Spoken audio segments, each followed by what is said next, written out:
ലോക ഫുട്ബോൾ മാന്ത്രികൻ മെസ്സിയുടെ അപ്പച്ചൻ മരിച്ചിട്ട് 3-4 ദിവസമേ ആയുള്ളൂ. ശവസംസ്കാര ചടങ്ങുകളൊക്കെ കഴിഞ്ഞോ എന്നെനിക്കറിയില്ല. കാരണം അവിടെ ചിലപ്പോൾ ദിവസങ്ങൾ കഴിഞ്ഞൊക്കെയാണ് നടക്കാറുള്ളത്. ആ അപ്പച്ചൻ്റെ പോലും ആത്മാവ് പൊറുക്കാത്ത ഒരു കഠിനമായ പ്രവൃത്തിയുടെ വാർത്തയാണ് ഇന്ന് കേരളത്തിൽ പുറത്തു വന്നത്. ഇന്നത്തെ ദിവസം നമ്മുടെ റിപ്പോർട്ടർ ആൻഡോ സാറിൻ്റെ ദിവസമായിരുന്നു.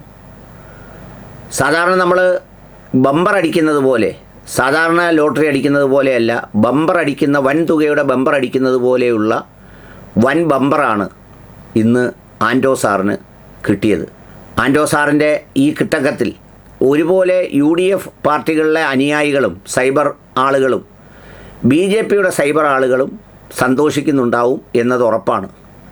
കാരണം ആൻഡോ സാറിൻ്റെ ചാനലിലൂടെ പലപ്പോഴും സംപ്രേഷണം ചെയ്ത വാർത്തകൾ ഇടതുമുന്നണിക്ക് വേണ്ടിയായിരുന്നു എന്ന ആക്ഷേപം അവർക്കുണ്ടായിരുന്നു.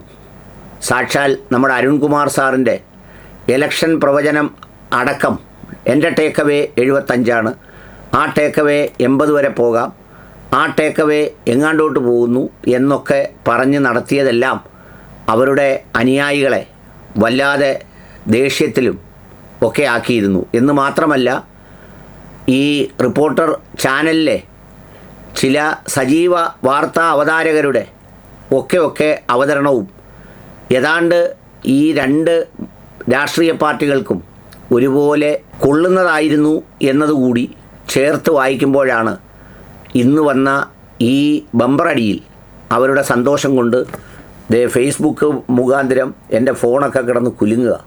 സാധാരണ ഫോൺ വൈബ്രേഷനിലിടുമ്പോഴാണ് കുലുങ്ങുന്നതെങ്കിൽ ഇന്ന് ഈ ലൈക്കിലും കമൻറ്റിലും കൊണ്ട് കുലുങ്ങി നിൽക്കുകയാണ് കാര്യങ്ങൾ. ഏറ്റവും അവസാനം കേട്ടതിൽ നിന്ന് തുടങ്ങാം. അവസാനം പറഞ്ഞിരിക്കുന്നത് ഷിയാസാണ്. ആ സ്റ്റേഡിയത്തിൽ ഒന്ന്, അദ്ദേഹം അവിടെ ഉണ്ടായിരുന്ന മരം മുഴുവൻ മുറിച്ചു മാറ്റി. 2, ചുറ്റുമതിൽ നിർമ്മാണവുമായി ബന്ധപ്പെട്ട് പരിസരവാസികളായിട്ടുള്ള ആളുകൾക്ക് തന്നെ ബുദ്ധിമുട്ടുകൾ ഉണ്ടാക്കി. അവിടെ ഒരു ഗേറ്റ് കൊണ്ടുവന്ന് സ്ഥാപിച്ചു. ആ സ്ഥാപിച്ച് പിറ്റേ ദിവസം തന്നെ ആ ഗേറ്റ് അവിടെ മറഞ്ഞു വീണു. അപ്പം ഇത്തരത്തിലുള്ള ഈ നിർമ്മാണ പ്രവർത്തനങ്ങളിൽ തന്നെ ഗൗരവതരമില്ലാതായിട്ടുള്ള നിർമ്മാണ പ്രവർത്തനങ്ങളാണ് അവിടെ നടത്തിയത്. സ്റ്റേഡിയത്തിലെ മുഴുവൻ ചെയറും അഴിച്ചു വെച്ചു. ആ ചെയർ തന്നെ രണ്ടാമത് കൊണ്ടുവന്നു വെച്ച ചെയറിൽ തന്നെ ഗുണനിലവാരമില്ലാത്ത ചെയറാണ് എന്നുള്ള ആരോപണങ്ങളുണ്ടായി. സ്റ്റേഡിയം 1 വർഷക്കാലം എടുത്തിട്ടുള്ളൂ സ്റ്റേഡിയത്തിൻ്റെ മുഴുവൻ പെയിൻറ്റും പൂർത്തീകരിച്ച് കഴിഞ്ഞിട്ട്, ആ പെയിൻറ്റ് മുഴുവൻ അഴിച്ച് പൂർത്തീകരിച്ച് കഴിഞ്ഞിട്ട്. അപ്പം അതിൻ്റെ ആ പെയിൻറ്റിന് തന്നെ 3, 4, 5 വർഷം ഗ്യാരണ്ടി ആ പെയിൻറ്റിന് തന്നെ ഉണ്ട്. അതിൻ്റെ പുറമെ കൊണ്ടുവന്ന് വേറെ പെയിൻ്റ് അടിച്ചു. അപ്പോൾ കോടിക്കണക്കിന് രൂപയാണ് ഇതിൻ്റെ പേരിൽ GCDAക്ക് തന്നെ നഷ്ടം. GCDAക്ക് അറിയില്ല എവിടെയൊക്കെയാണ് എന്ത് നിർമ്മാണ പ്രവർത്തനം നടത്തി, എന്താണ് ഇതിൻ്റെ എഗ്രിമെൻറ്റ്. GCDAയിലെ കയ്യിൽ ഒരു കുന്തവുമില്ല. GCDA ചെയർമാൻ്റെയോ GCDA ഓഫീസിൻ്റെ കയ്യിൽ ഒരു കുന്തവുമില്ല. അപ്പോൾ അത് ആരുടെ നിർദ്ദേശത്തിൻ്റെ അടിസ്ഥാനത്തിലാണ് സർക്കാർ ഈ വ്യക്തിക്ക് ഈ സ്റ്റേഡിയം കൊടുത്തത്, ഈ ചാനൽ മുതലാളിക്ക് സ്റ്റേഡിയം കൊടുത്തത് എന്തിൻ്റെ അടിസ്ഥാനത്തിലാണ്? അപ്പോൾ ഇതൊരു ഗൗരവതരമായിട്ടുള്ള അന്വേഷണം നടത്തണം. ഈ ചാനൽ മുതലാളിയെയും ഇതിൻ്റെ പിന്നിൽ പ്രവർത്തിച്ച ഈ 126 കോടി രൂപയുടെ കള്ളപ്പണ ഇടപാടുമായി ബന്ധപ്പെട്ട് പ്രവർത്തിച്ച ആളുകളെ നിയമത്തിന് മുമ്പിൽ കൊണ്ടുവരണം. മന്ത്രി അബ്ദുൾ റഹ്മാന്റെ അക്കൗണ്ട് കൂടി പരിശോധിക്കണം. അയാളുടെ അക്കൗണ്ടിൽ എത്ര പൈസ വന്നിട്ടുണ്ട്, അയാൾക്ക് എത്ര രൂപ ഇതിൻ്റെ പേരിൽ കിട്ടിയിട്ടുണ്ട്. അപ്പോൾ ഒരു മന്ത്രിയും ഒരു ചാനൽ മുതലാളിയും ഇതിന് കൂട്ടുനിന്ന ഒരു മുഖ്യമന്ത്രിയും പിണറായി വിജയനും ഇവർ നിയമത്തിന് മുമ്പിൽ കൊണ്ടുവരേണ്ട ആളുകളാണ്. ഇതാണ് അബ്ദുറഹ്മാൻ മന്ത്രി. പൊതുവിൽ ഒരു മിതഭാഷിയും വളരെ നിയന്ത്രണ വിധേയനായ ഒരാളുമാണ്. ആദ്യമായി അദ്ദേഹത്തിന് നിയന്ത്രണം വിട്ടത് ഈ ചാനലുകാരെല്ലാം കൂടെ മെസ്സി വരുമോ എന്ന് ചോദിച്ചപ്പോഴാണ് ചാനലുകാരൻ്റെ ചെവിയിൽ ഏതാണ്ട് പറഞ്ഞതും. ഇതിനെല്ലാം കാരണക്കാരൻ ആൻഡോ സാറാണ്. അപ്പം നിങ്ങൾ ചോദിക്കും, എന്താണ് ഈ മെസ്സിയുമായി ബന്ധപ്പെട്ട് നടന്നതെന്ന്. സർക്കാരിൽ പ്രവർത്തിച്ചിട്ടുള്ളവർക്ക് എല്ലാവർക്കും അറിയാം, ഒരു ഗവൺമെൻറ് എന്ന് പറയുന്നത് സെക്രട്ടേറിയറ്റ് മാനുവൽ പ്രകാരവും നമ്മുടെ ഭരിക്കുന്ന അഡ്മിനിസ്ട്രേറ്റീവ് മാനുവൽ പ്രകാരവും ഒരു ഗവൺമെൻറ് എന്ന് പറയുന്നത് ഒരു മന്ത്രിയല്ല. മന്ത്രി ആ ഗവൺമെൻറ്റിലെ ഒരു ഡിപ്പാർട്ട്മെൻറ്റിൻ്റെ തലവനായി മാറുന്നു എന്നുള്ളതേ ഉള്ളൂ.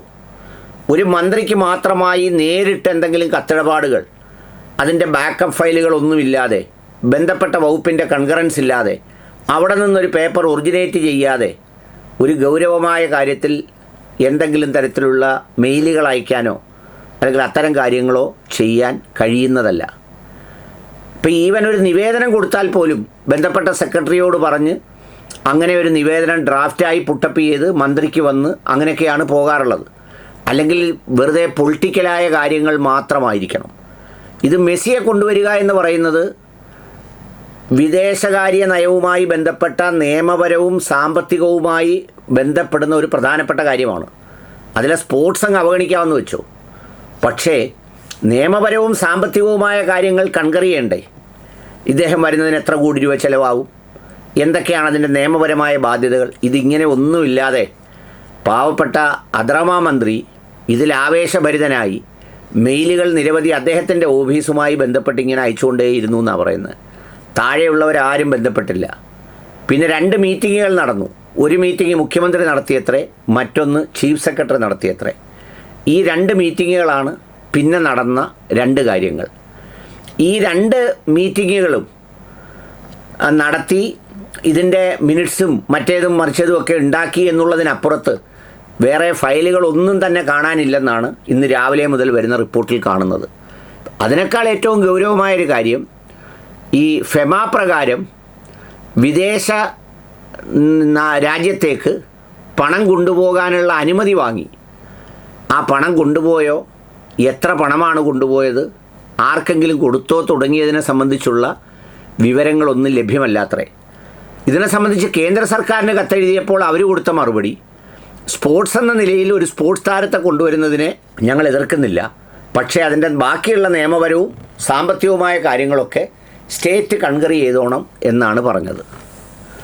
ഇപ്പോൾ ഈ പറഞ്ഞതുപോലെ ഒരു രേഖയും ഒരു പേപ്പറും ഒരു സംവിധാനവും ഇല്ലാതെ, ഒരു വകുപ്പിൻ്റെയും കൺകറൻസ് ഇല്ലാതെ ഇത്രയും വലിയൊരു സ്റ്റേഡിയം അവിടെ മിനുക്കുപണികൾ നടത്തുക, അവിടെ പൊളിച്ചെഴുതുക, മന്ത്രി തന്നെ പത്രസമ്മേളനം നടത്തി ഇത്രാം തീയതി മെസ്സി വരുമെന്ന് പറയുക തുടങ്ങിയ കാര്യങ്ങളൊക്കെ എത്ര അവധാനതയില്ലാതെയാണ് ചെയ്തത് എന്നതാണ് ഇത് സൂചിപ്പിക്കുന്നത്. എന്ന് വെച്ചാൽ ഒരു തരം വളയമില്ലാത്ത ഒരു ചാട്ടം. നമ്മുടെ ബോച്ചയൊക്കെ മറഡോണയെ കൊണ്ടുവരുന്ന പോലെ പുള്ളിയുടെ കയ്യിരിക്കുന്ന കാശ് കൊടുത്തെങ്കിൽ കൊണ്ടുവന്നാൽ ആർക്കും കയറുമൊന്നുമില്ല, വിസ മാത്രം എടുത്താൽ മതി. ഇത് സ്പോൺസർഷിപ്പും ബാക്കിയുള്ള സംഗതികളും ഫെമ നിയമവും, കാരണം ഇതിനകത്തൊരു പ്ലെയർ സർക്കാരാണ്. അതൊക്കെ ഈ എന്താ പറയുന്നത്, ഈ 10 വർഷത്തെ തുടർച്ചയുടെ ഒരു വ്യക്തി കേന്ദ്രീകൃത സംവിധാനത്തിൽ രൂപപ്പെട്ടു വരുന്ന ഒരു ധാരണപ്പശകിൻ്റെ അടിസ്ഥാനത്തിൽ സംഭവിച്ചു പോകുന്നതാണ്. ഇല്ലെങ്കിൽ ഇതൊക്കെ സർക്കാരിൻ്റെ ഒരു സംവിധാനത്തിലൂടെയാണ് പോകുന്നതെങ്കിൽ ഇതിനൊക്കെ ഒരുപാട് വേറെ അഡ്വൈസുകൾ കിട്ടുമായിരുന്നു.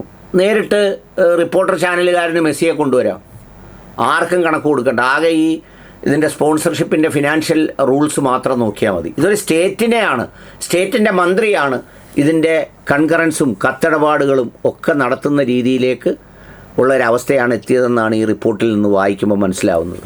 രണ്ടാമത്തെ കാര്യം, ഞാൻ ബെമ്പറെന്ന് പറയാൻ കാര്യം, രണ്ടാമത് വന്നത് മുട്ടിൽ മരമുറി കേസിൽ ജാമ്യമില്ലാ വാറണ്ട് വന്നു എന്ന് പറയുന്നുണ്ട്. ഏതായാലും റിപ്പോർട്ടർ ചാനൽ ഒഴികെയുള്ള എല്ലാ ചാനലുകളും ഈ വാർത്ത വെച്ച് അലക്കുന്നു. എല്ലാ സാമൂഹ്യ ട്രോളന്മാരും ട്രോളുന്നു, പോസ്റ്റ് ഇടുന്നു. കൂടാതെ ഈ രാഷ്ട്രീയ പാർട്ടിയിലെ എതിരാളികൾ, CPM കേഡറുകൾ, സൈബറുകൾ നിശബ്ദരാണ്.